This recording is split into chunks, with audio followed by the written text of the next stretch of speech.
Been told you're too sensitive, or worse, you're overreacting? Let me ask you something important. Do you know when people usually say this?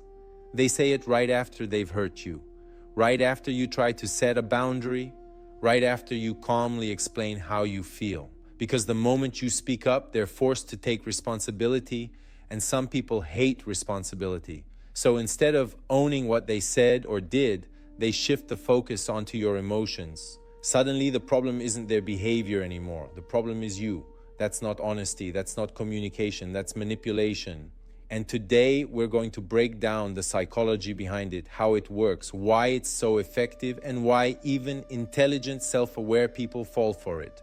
Most people think manipulation is obvious. They imagine yelling, threats, or direct control. But real manipulation doesn't feel aggressive. It feels subtle, quiet, almost reasonable. Manipulation is influence without awareness. It works best when you don't realize it's happening. A manipulator doesn't tell you what to think. They guide you until you believe the thought was yours. They don't force you to stay. They make you feel guilty for wanting to leave. They don't say, "I'm controlling you." They say, "I just care about you." And that's what makes manipulation so dangerous. It bypasses logic and goes straight to emotion because emotions are easier to shape than facts. Let me pause here for a moment. Has anyone ever told you that you're too sensitive when you were simply being honest about how you felt? If this has happened to you, leave a comment below. You don't need to explain your whole story. Even a simple yes is enough. You'll quickly see you're not the only one. Here's something important most people don't realize. Manipulators don't target intelligence. They target emotional needs, loneliness, fear of abandonment, need for validation, desire to be understood. They pay close attention to what affects you emotionally, not so they can protect you, but so they can use it later. Once they identify the emotional gap, they adjust their behavior to fit perfectly into it. This is why manipulation often feels like connection at first. You feel seen, you feel understood, you feel chosen. But what's really happening is emotional positioning. They're placing themselves at the center of your emotional world. Quick reminder, if you're interested in understanding human behavior, protecting your emotional boundaries, and learning how manipulation really works, make sure you're subscribed. This channel is about clarity, not confusion, and awareness is how you take your power back.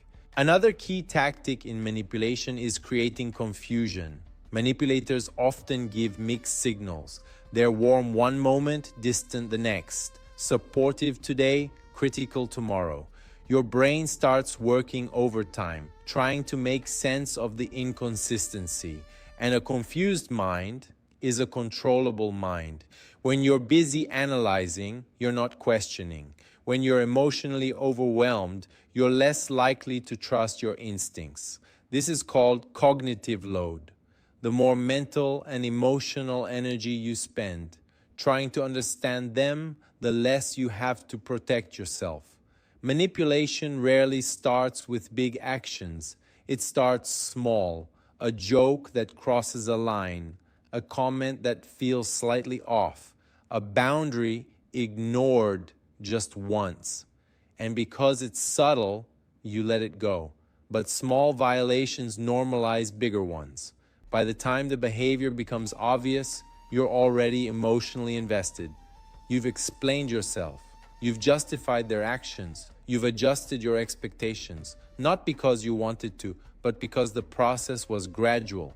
That's how manipulation rewires behavior without resistance. Not everyone who manipulates is doing it consciously, but certain personality types rely on it more than others. People with strong narcissistic traits, for example, often use manipulation to feel safe, not because they're confident, but because they're deeply insecure. Control gives them a sense of stability. Validation gives them emotional regulation. And manipulation becomes their tool.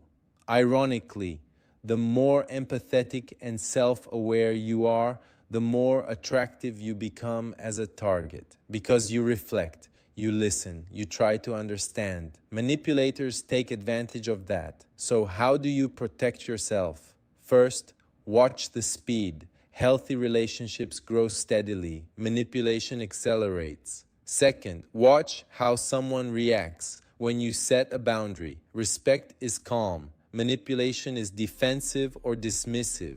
And third, pay attention to how you feel after interactions. Real connection leaves you feeling grounded. Manipulation leaves you feeling drained, confused, or smaller. Your emotions are data, not weaknesses. Awareness is the antidote to manipulation. If you've been manipulated before, it doesn't mean you're weak. It means you trusted. And trust is not a flaw. The problem is not your sensitivity. The problem is people who weaponize it. If this video resonated with you, I highly recommend watching the other videos on this channel. We go deeper into manipulation, narcissistic behavior, and how to rebuild emotional strength after toxic experiences. The more you understand the psychology, the harder it becomes for anyone to control you.